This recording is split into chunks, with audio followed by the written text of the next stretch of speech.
Bine v-am găsit, bine v-am regăsit, dragilor din Zodia Vărsător, oriunde v-ați afla. Bine ați venit tuturor pe canalul meu, Tarot Flor de Loto, numele meu este Nina, pentru cei care nu mă cunosc și ca de obicei mă bucur să vă alături atât pe dragii mei abonați, cum de asemenea și pe toți cei care poate sunteți pentru prima oară aici pe canal. Azi voi face o lectură temporală, fără limită de timp, o lectură pe care voi să o puteți urmări oricând doriți sau atunci când apare în viața voastră. Desigur, dragilor, nu uitați faptul că deciziile voastre, hotărârile voastre vă construiesc viitorul. Fiind o lectură generală, vă rog din suflet să luați decât acele mesaje care rezonează cu voi, iar restul lăsați-le să zboare în univers, pentru că sigur sunt pentru alte energii care într-o mai mică sau mai mare măsură au o legătură cu Zodia Vărsător. Așa că, dragii mei, toți cei care aveți soarele, luna, Venus, ascendentul sau oricare alt aspect astral important pentru voi din cartea voastră natală și care are legătură cu Zodia Vărsătorului, atunci această lectură este de asemenea și pentru voi. Și haideți să începem această lectură cu situația actuală, să vedem ce gândiți, ce simțiți, care este situația actuală, dragilor mei, din Vărsător sau care au o legătură importantă cu această zodie.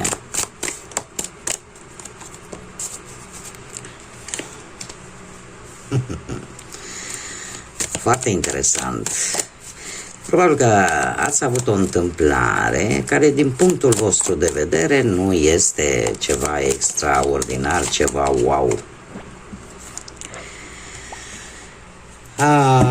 Ce nu vă place vouă și e bine știut, voi aveți acea sete de libertate.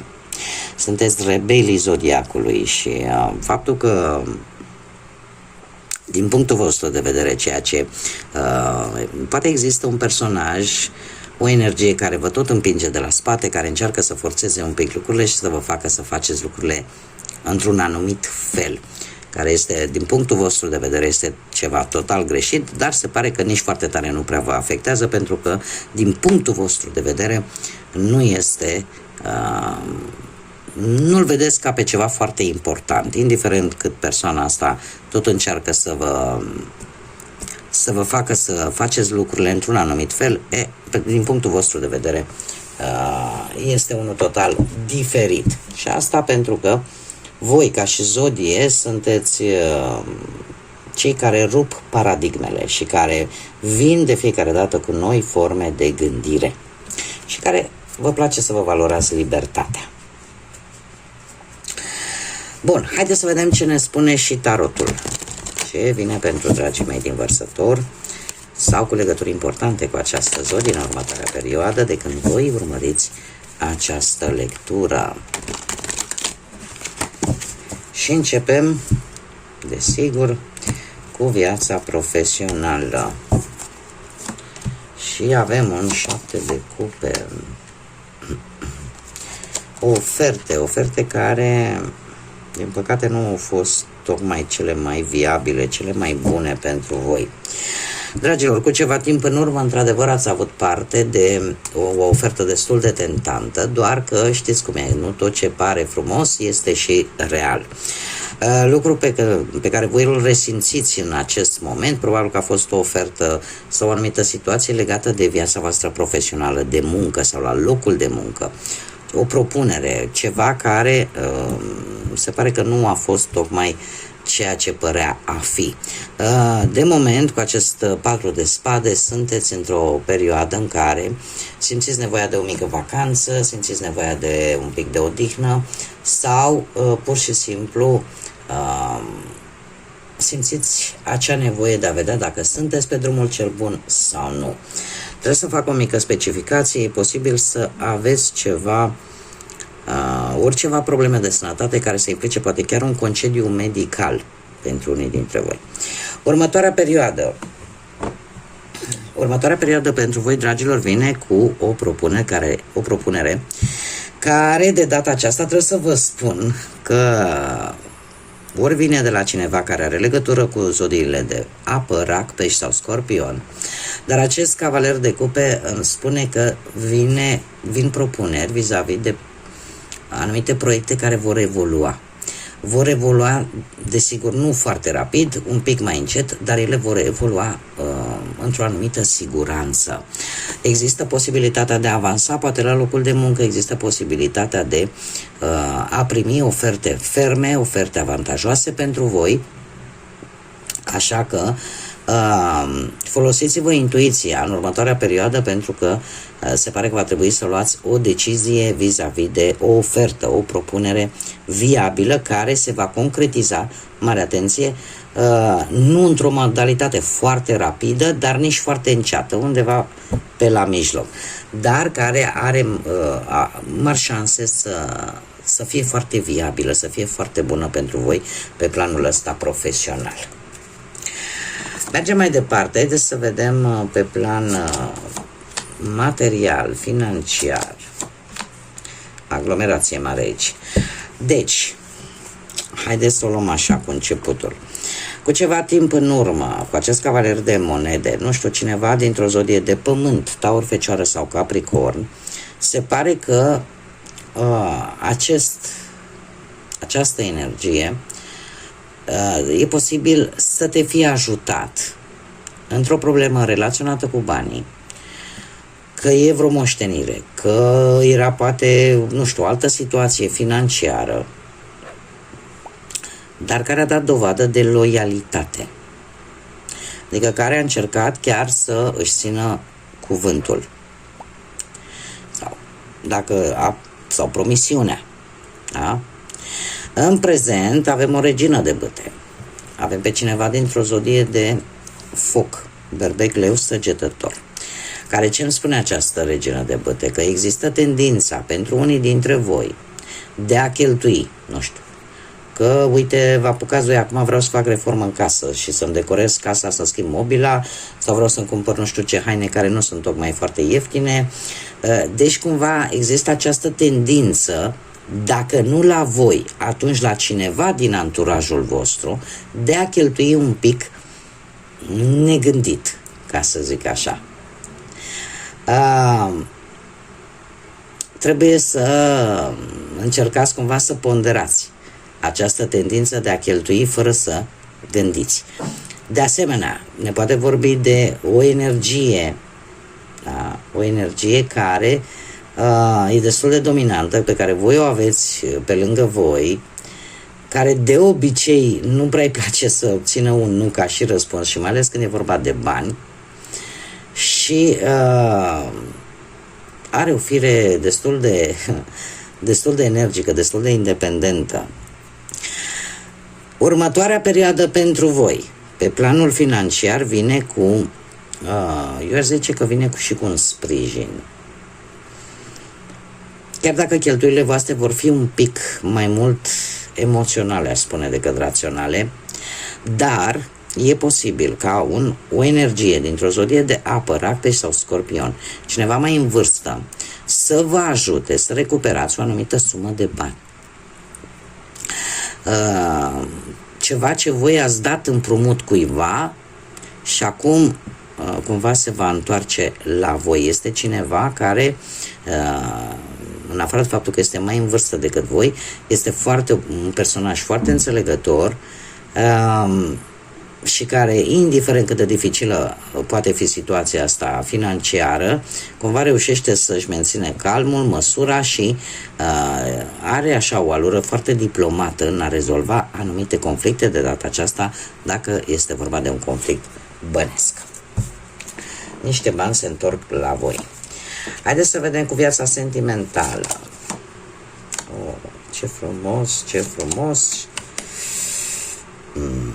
Viața sentimentală pentru cei care sunteți deja într-o pereche. Dragilor, voi, trebuie să spun acest lucru, nu știu dacă unii dintre voi, tocmai ceva timp în urmă, dar într-un trecut nu foarte îndepărtat, posibil să fi celebrat chiar o nuntă sau vreo logodnă, sau să fi început o relație care părea să fie extraordinară, în care existau, poate chiar existau sentimente la momentul respectiv reciproce.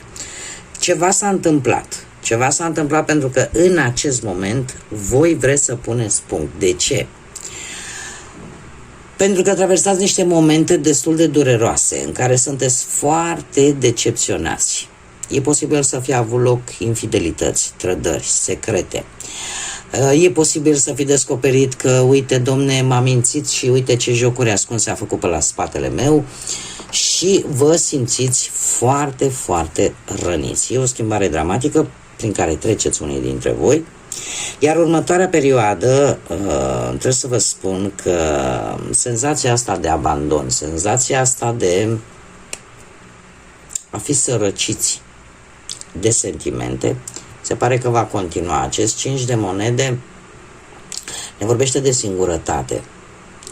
De singurătate și de faptul că aveți senzația că perechea voastră nu vă tratează așa cum voi considerați că meritați.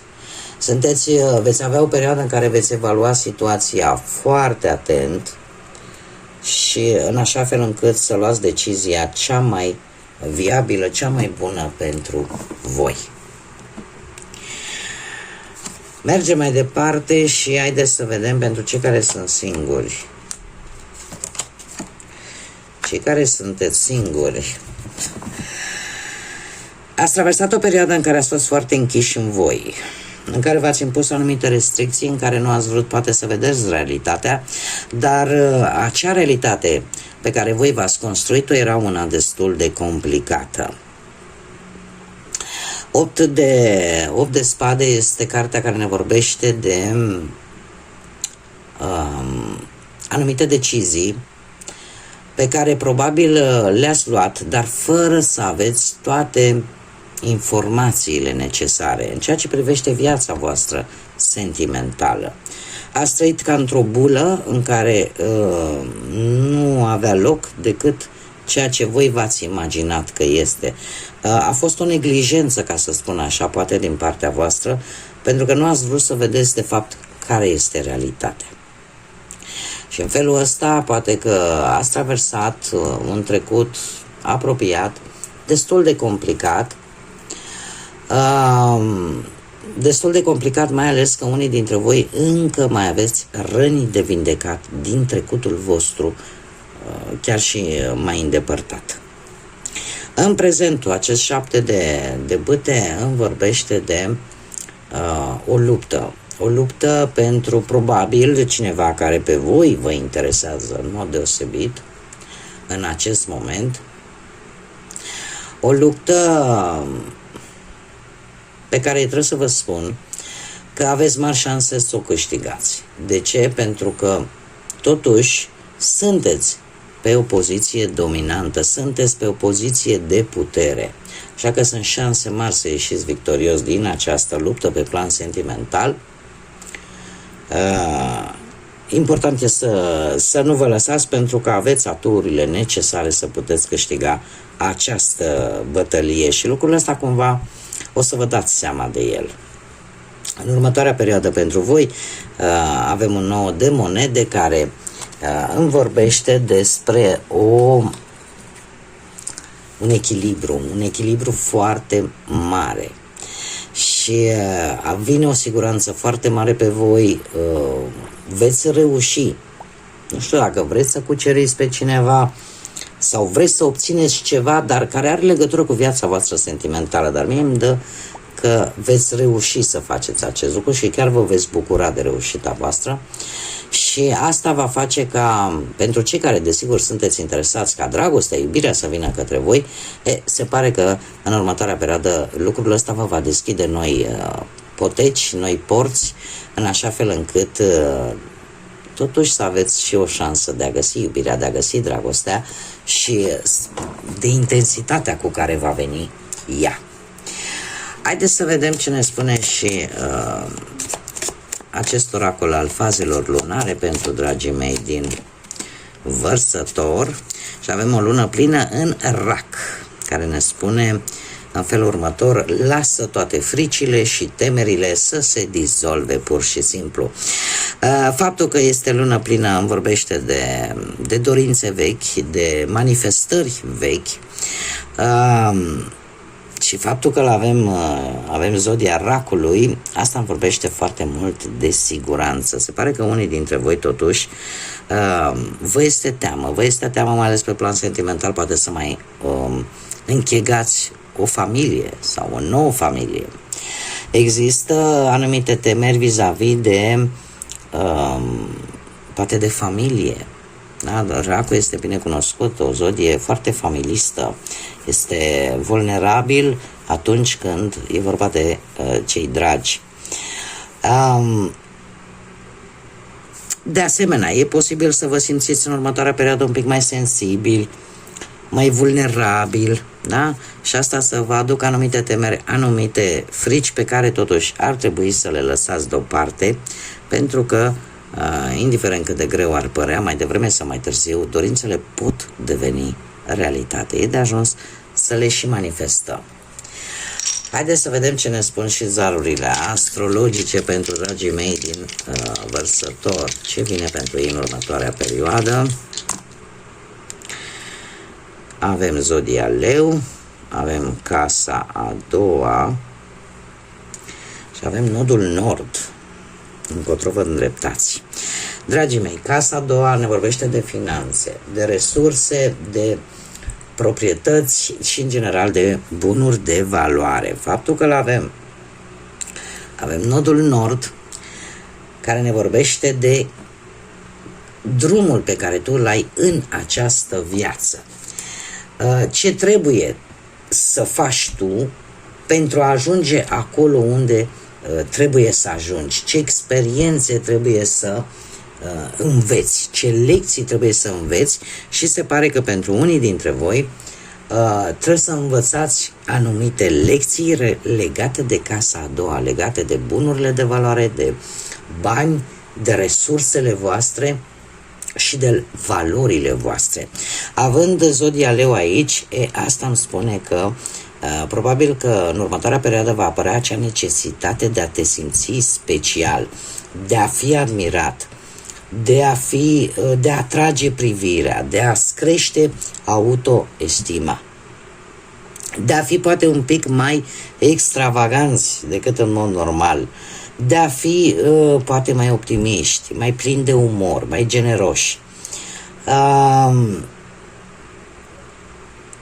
Poate chiar aceste lucruri, aceste caracteristici te pot ajuta pe tine ca tu să poți să-ți urmezi acest nod nord și să aibă legătură, cum am mai spus, să poți obține ceea ce reprezintă această casă a doua, să poți să te împlinești poate pe plan financiar, să poți să obții acea casă care să fie acolo cu numele tău sau acel lucru care să-ți aparțină. Da, cumva trebuie oarecum să împrumuți din caracteristicile leului pentru că aceste lucruri în următoarea perioadă să devină realitate și se pare că într-adevăr e un bun moment să faci acest lucru pentru că, cum am mai spus, nodul nord despre asta ne vorbește. Punctul unde voi trebuie să ajungeți în această viață. Lecțiile pe care voi trebuie să le învățați în așa fel încât să avansați. Bun, dragilor, cam atât am avut pentru voi, pentru astăzi. Vă mulțumesc din suflet pentru prezență, mulțumesc din suflet pentru aportul vostru, ca de fiecare dată, prin intermediul like-urilor, distribuirilor și comentariilor voastre. Mulțumesc tuturor celor care s-au abonat acum recent. Bine ați venit în această familie frumoasă a florilor de lotus și, desigur, până data viitoare când ne vom reîntâlni la o nouă lectură, eu vă doresc tot binele din lume, să aveți parte de liniște, de înțelepciune, de echilibru și de multă energie pozitivă. Așa că, dragilor, până la următoarea lectură, ca de obicei, să fiți iubiți!